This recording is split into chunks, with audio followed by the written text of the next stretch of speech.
రణరంగంగా మారిన కొడంగల్ నియోజకవర్గం. ఇక్కడ ఫార్మా కంపెనీ కోసం భూసేకరణ ప్రజాభిప్రాయ సేకరణ కోసం వెళ్ళిన ప్రభుత్వ అధికారులు కలెక్టర్తో సహా పలువురిపై రైతులు మూకుమ్మడిగా దాడి చేశారు. రాళ్లతో కర్రలతో ప్రభుత్వ వాహనాలను సైతం ధ్వంసం చేశారు. ఈ ఘటనలో కీలక పాత్ర ఎవరు పోషించారు అనేది తెలియాల్సి ఉంది. అంతేకాకుండా మాజీ ఎమ్మెల్యే అయినటువంటి పట్నం నరేందర్ రెడ్డి మార్నింగ్ వాక్కు వెళ్ళగా కేబీఆర్ పార్క్ వద్దే పోలీసులు మోహరించి అతన్ని అరెస్ట్ చేశారు.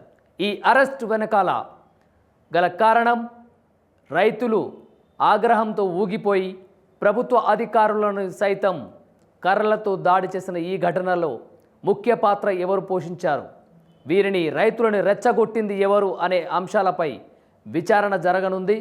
అంతేకాకుండా కొడంగల్ నియోజకవర్గంలో లగచర్ల గ్రామస్తులైనటువంటి అనుమానితులు దాదాపు 50 మందికి చిలుకున్నారు.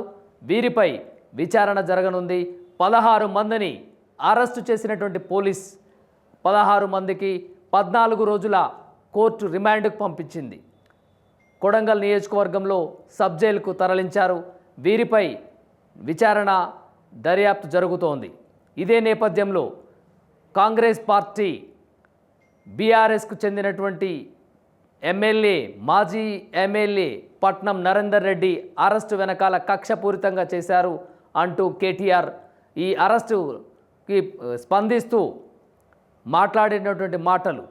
కేటీఆర్ రైతులు చేసినటువంటి దాడికి బీఆర్ఎస్ పార్టీకి ఆపాదిస్తున్నారు. ఇలాంటి కార్యక్రమాలు ఇలాంటి వాటికి బీఆర్ఎస్ ఎప్పుడు మద్దతుగా నిలవదు అని తేటతెల్లంగా ఖండిస్తున్నటువంటి ఈ అరెస్టుని ఖండిస్తున్నారు. కాంగ్రెస్ పాలనలో రైతులను మరచి అరెస్టులకు తావు ఇస్తున్నటువంటి ఈ కాంగ్రెస్ పాలన విడ్డూరంగా ఉంది. చేతగానితనానికి నిదర్శనమని ఘాటుగా వ్యాఖ్యానిస్తున్నటువంటి కేటీఆర్. లగచర్ల గ్రామస్తులు ఎందుకు ఇంత తీవ్రమైనటువంటి ఆగ్రహానికి లోనై ప్రభుత్వ అధికారులని చూడకుండా వారిపై దాడి చేయడానికి గల కారణం ససేమిరా ఇక్కడ ఫార్మా కంపెనీ వద్దు అంటున్నా కూడా ప్రజాభిప్రాయ సేకరణకు వెళ్ళినటువంటి అధికారులకు చేదు అనుభవం ఎదురైంది. ఈ చేదు అనుభవమే నేడు 16 మంది అరెస్టు పాలవడానికి కారణం, 50 మంది మీద విచారణ జరగడానికి కారణం.